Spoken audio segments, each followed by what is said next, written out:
Milan Uhrík na svojom Facebooku kritizoval kumuláciu funkcií u viacerých poslancov.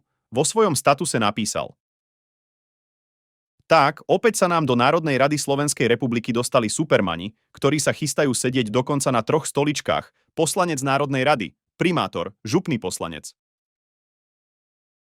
Tento funkcionársky papalášizmus určite nie je to, čo obyvatelia Slovenska čakali po výmene moci od novej politickej garnitúry.